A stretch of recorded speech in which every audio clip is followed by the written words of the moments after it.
Dear students, welcome to mathematics online classes. In this class, we are going to deal with the new chapter, that is vector algebra. See, vector algebra, it deals with the vectors, physical quantities we have studied. Physical quantities will be having, might be having two things. One is scalar, another one is a vector. Let me explain that concept first. See, suppose there is a particle which moves from point A to point B. Let us take, it has two paths. One path is like this. This is first path. See, particle is moving from A to B, where it starts from A and ends at B. Suppose it is at a distance of 3 meters.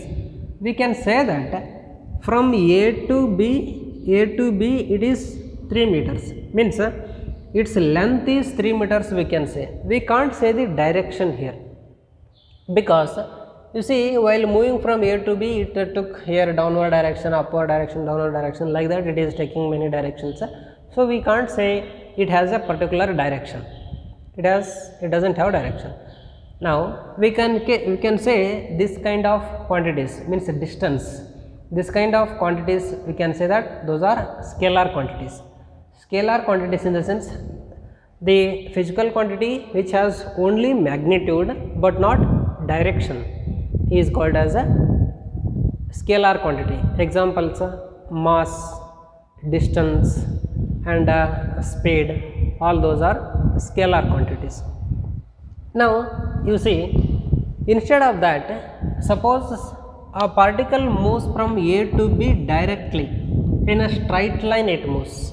If it moves in a straight line, we can say that from A to B there is a particular magnitude, means a particular length. AB magnitude is equal to, let us take here 2 meters, and there is a particular direction for this. It is not changing the direction while moving from A to B. We can say that it has a particular direction. Means a quantity which has magnitude and a direction, that is called as a vector quantity. Okay. Here, if a particle is moving from A to B, we can say this as vector AB. We can say this as vector AB. Vector AB indicates the particle is starting from the point A and ending at a point B. What does this arrow indicate? This arrow indicates it is vector quantity. It indicates it is vector quantity. If this arrow is not written, you should think like, we should take it like it is a scalar quantity. This arrow is must and should here. Okay. Now this is about some basics concept. We are going to deal with the vectors here. Some basic concept it is. It is under the heading some basic concepts. Okay. Under the basic concepts, we will know how to represent a vector also. Suppose a particle is moving from the point P to point Q, it has a particular direction and it has a particular magnitude. Magnitude in the sense its length, whatever it can be. It can be 1 unit or 2 units, whatever it is. Here we write, if it is moving from P to Q, this arrow is must and should. It indicates from where to where particle is moving, and here we represent the vector as a vector PQ. We represent the vector as a vector PQ. If we name a particular vector like this, vector R, then it can be taken as vector R also. And here P to Q, what does this P indicate? P indicate it is initial point. Initial point in the sense the point where the vector is starting, and Q is terminal point. Q is terminal point where the vector is going to end, where it is terminated. Vector PQ is to write. Vector PQ means it is directed from the point P to point Q, where initial point is P and the terminal point is Q. And what about the length of vector, length of the vector PQ? Length of vector PQ you can say, or we can say it as magnitude of vector PQ. Magnitude of vector PQ will be represented like this. This is magnitude of vector PQ. We should not read it as modulus of vector PQ, we should read it as magnitude of vector PQ. It gives us its length. Suppose it is of 2 units length, then magnitude of vector PQ is equal to, we should write 2 units. In the same way here also, see, if you consider this red line, this is a vector. Here we represent the vector AB. We represent it as vector AB. It means the vector is starting from point A and ending at point B. What does this arrow indicates? Arrow indicates it is a vector. And what about the magnitude? Magnitude will be represented as magnitude of vector AB like this. This is nothing but length of the vector.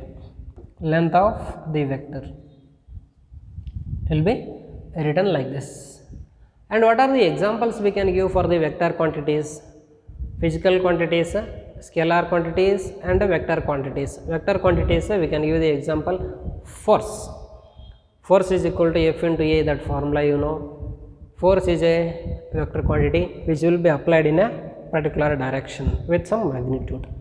And what about the displacement? Displacement is also vector quantity.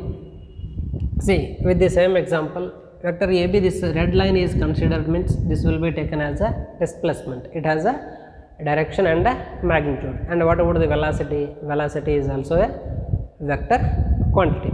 In this chapter, under the name vector algebra, we deal with only vectors here, not other than this. We deal with only vectors. Okay. Coming to the definition of vector. What is the definition? What we will write? Definition means a quantity which has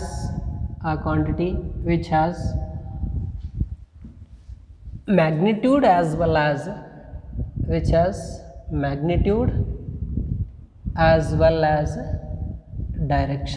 A quantity which has magnitude as well as direction is called as what? Vector. This is what the definition. Here from this one mark question will become. Most of the time they asked you definitions only. Better to remember the definitions which will come in the chapter vectors. Okay. This is about some basic concepts of vectors. Now let us take the next heading, that is position vector.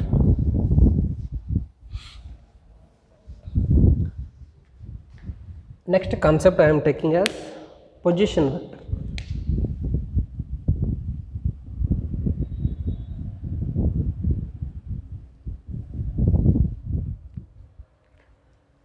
Okay, what is a position vector? In class 11 we have studied three-dimensional plane. Let me consider the three-dimensional plane here. There will be total 3 axes: x-axis, y-axis, and here is z-axis. It is origin. X-axis in the sense we should not take it like it is on the board. No, it is not on this plane. It is completely perpendicular to the plane.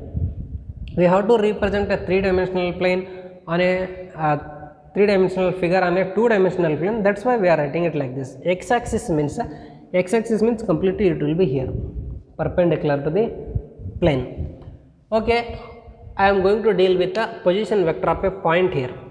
Suppose there is a point P. Suppose there is a point P with coordinates x comma y comma z. What is its position vector? See, position vector is a vector originating from point O to the point P. That means it will be represented as a vector OP. This is what? This is position vector of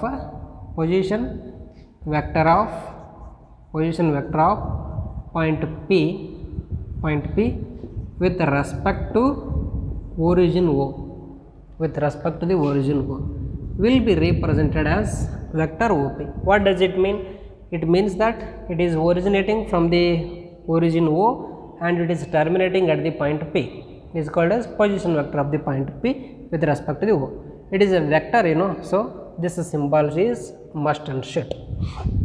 If you take this as, in general, if you take this as vector R, then vector OP is equal to, we will represent it as vector R. What about the magnitude? What about the length of this vector?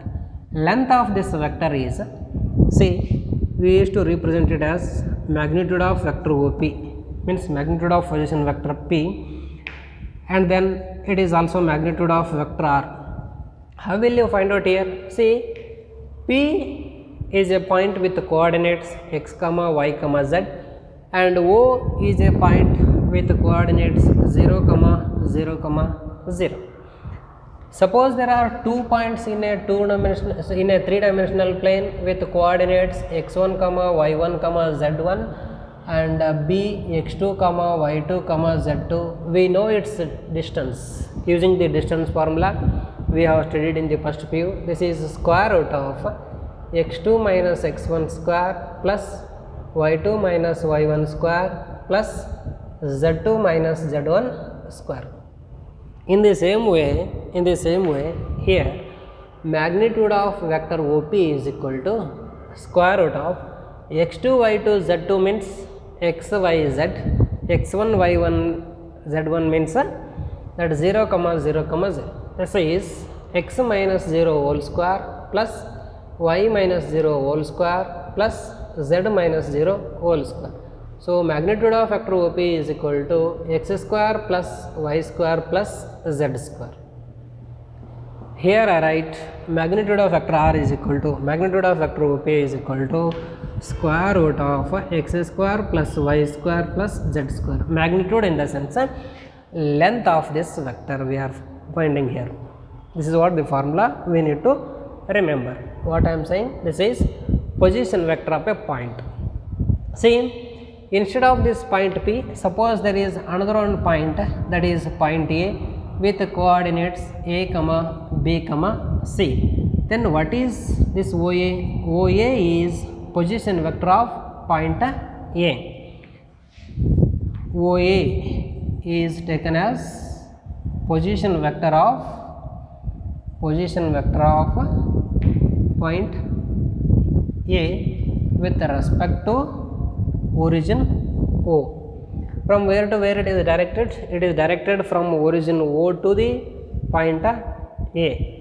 Okay. If you take this as small vector A, it can be taken as vector A equal to vector OA. Then what about its magnitude? Very simple.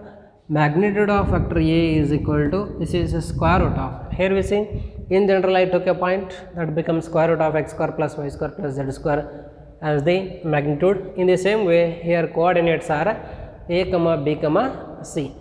We will write here, this is equal to square root of a square plus b square plus c square. Magnitude of vector A is equal to.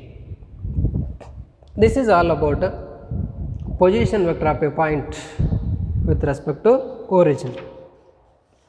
Position vector of a point. In the same way, suppose there is another one point, like another one point is there. Let me take this point as Q. Again, this OQ will be what? OQ will be position vector of the point Q with respect to origin. This is the concept of position vectors.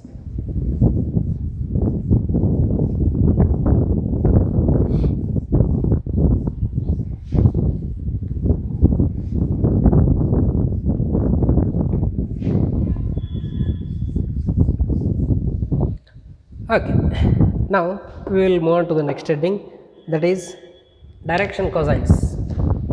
Direction cosines are important ones. Direction cosine concepts are important concepts.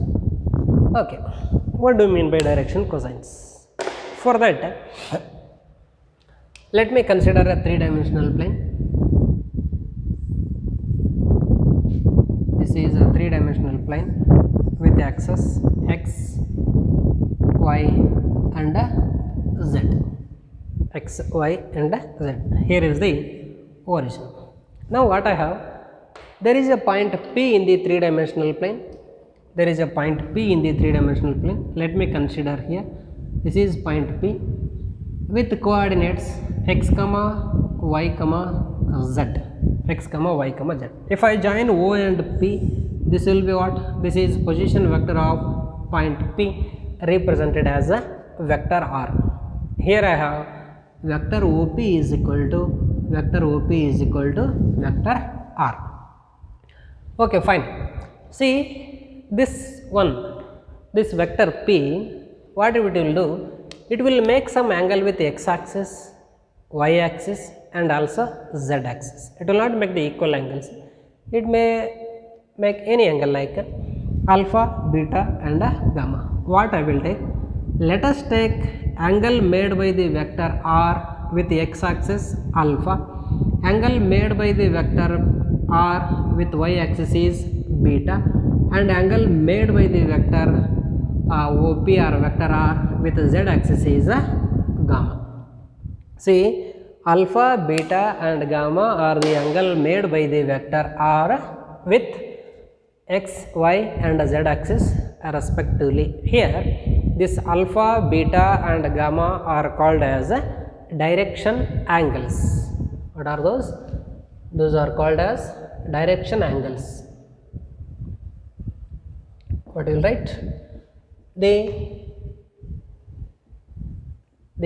angles made by vector with x axis, comma y axis and z axis are called as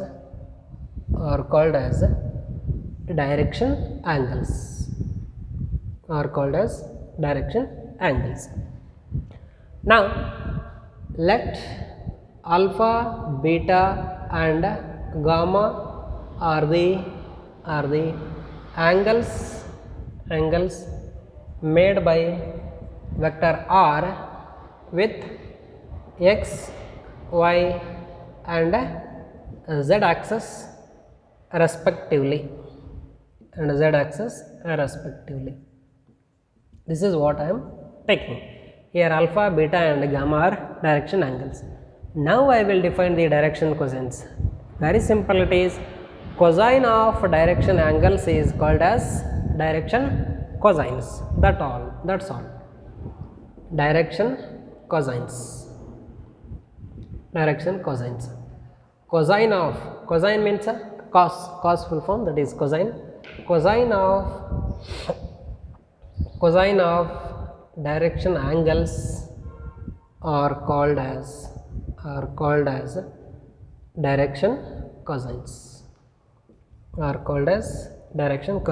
That means here alpha, beta and gamma are the direction angles, then what will be the direction cosines? Yes, direction cosines are cos alpha, cos beta and cos gamma. These are all direction cosines. Very simple. Suppose the direction angles are 30 degree, 60 degree and another one is 90 degree. 30 degree, 60 degree and 90 degree. What are the direction cosines? Direction cosines are cos 30 degree, cos 60 degree and cos 90 degree. That's all about it. Simple concept. Okay, we used to represent it as direction cosines are represented as L, M, N also is represented as LMN also. What do you mean by this LMN? L means cos alpha. What about the M? M means cos beta. N means cos gamma. So LMN is equal to cos alpha, comma cos beta, comma cos gamma. It's a representation, that is another letters are used for that. Okay. With this I have to say something, that is direction cosines. How this direction cosines are related we can say. Direction cosines, how these are related we can say.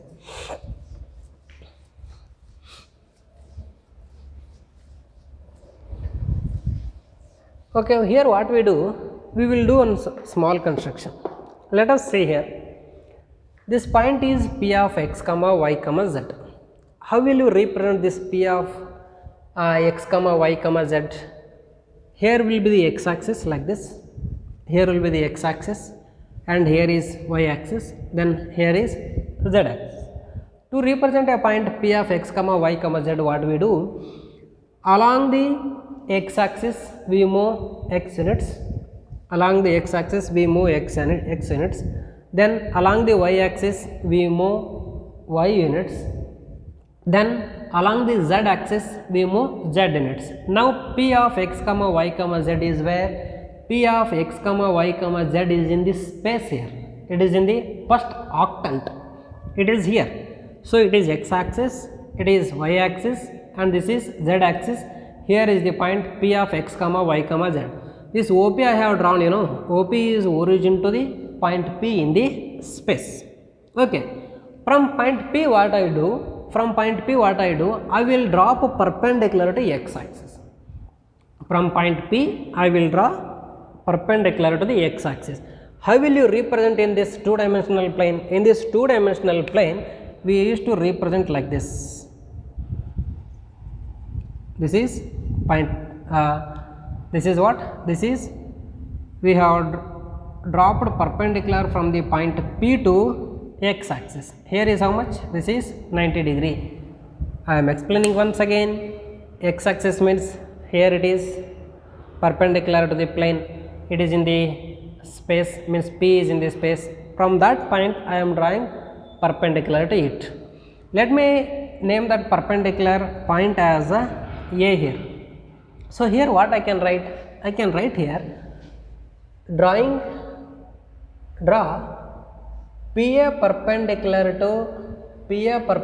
to x axis, means here OAP is a right angled triangle.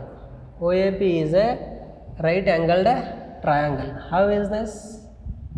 OAP is a right angled triangle, x axis. From the point OP I am dropping perpendicular to it. Okay. See, from origin O, how much is this? This is x units, and then from here to here this is y units, but here is there. This is what? This is actually perpendicular we have drawn. And where is the 90 degree? Here is the 90 degree. Here is the 90 degree. Yes, we have from triangle OAP is equal to, and acute angle is alpha here. From the triangle OAP, cos alpha is equal to adjacent side OA by hypotenuse OP. So cos alpha is equal to OA is x, and what about the OP? OP length I have to draw, right. OP length is r here. So cos alpha is equal to, I can take x by r. Next what happens? Next, here is y axis and here is the point P. From the point P what I draw, I will draw perpendicular to the y axis. From the point P I will draw perpendicular to the y axis. Here is 90 degree, and now there will be a triangle OBP. See, here is 90 degree, this is OBP. From triangle OBP, cos beta is equal to, cos beta is the angle made by the vector r with y axis. So cos beta is equal to adjacent side y by hypotenuse r. Similarly, I can write cos gamma is equal to along the z axis. What is there? Z units movement is there, z by r it is. Okay. See, cos alpha is equal to x by r, cos beta is equal to, we can write here cos alpha is equal to cos beta is equal to cos gamma is equal to, these are the direction cosines. These are nothing but x by r, y by r and z by r. Like that we can write. Using this what I can write? See, cos alpha is equal to x by r, cos alpha is equal to x by r. This implies x is equal to r into cos alpha, means x is equal to, cos alpha is nothing but, I told you they used to represent it as LMN also. So r into L it is, can be written as LR, okay. In the same way, similarly, cos beta is equal to what? Cos beta is equal to y by r. Cos beta they used to represent it as m also, means let me write that clearly. Cos beta is equal to m is equal to y by r it is. If you cross multiply, this is mr is equal to y, therefore y is equal to mr. In the same way, we know that cos gamma they used to represent it as n, cos gamma equal to n is equal to z by r. This means z is equal to nr. So what we can write the coordinates of point P? Coordinates of point P can be written as, coordinates of point P here, those are x comma y comma z is equal to, can be written this, those are LR, MR, NR, sorry NR, LR, MR and NR. What is LMN? LMN are the direction cosines and R is magnitude of the vector. Like this we can write. And what is these are called? X, Y, Z. Is there any name for this? Yes, X, Y, Z are called as a direction ratios. The quantities which are proportional to the direction cosines are called as a direction ratios. Quantities, let me write it, quantities proportional to direction cosines.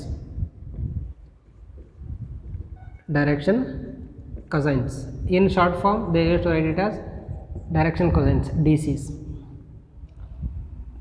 are called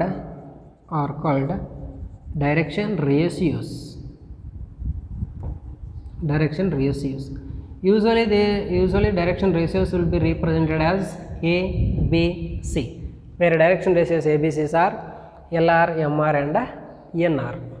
You need to remember this formula. Okay. Next is what? Next, relation between direction cosines. How they are related? Relation between direction cosines.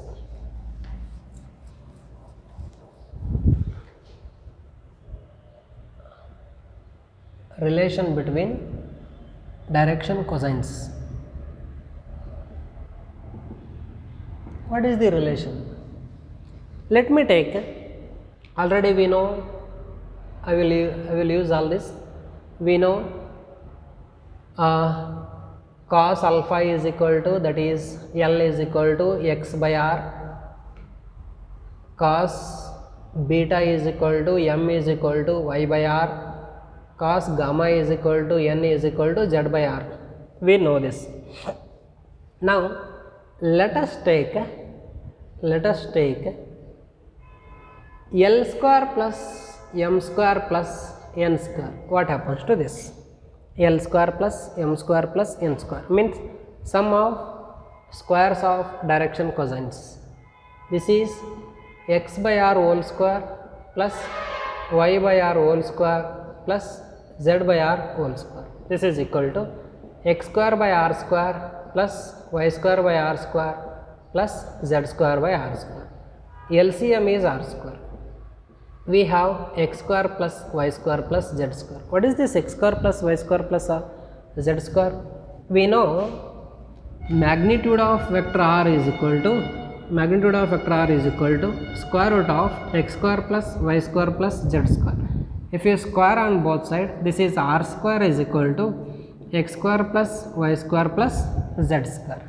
Yes, this is equal to r square by r square. Get cancels out. 1. This is L square plus m square plus n square is equal to sum of squares of direction cosines is nothing but 1. Or this can also be written as L means cos alpha, you know. So this is cos square alpha. M means cos beta, cos square beta. Now it is cos square gamma, which is equal to 1. This is how direction cosines are related. This is how direction cosines are related. Important one. Please remember all those. In the next class, we will take types of vectors. Thank you.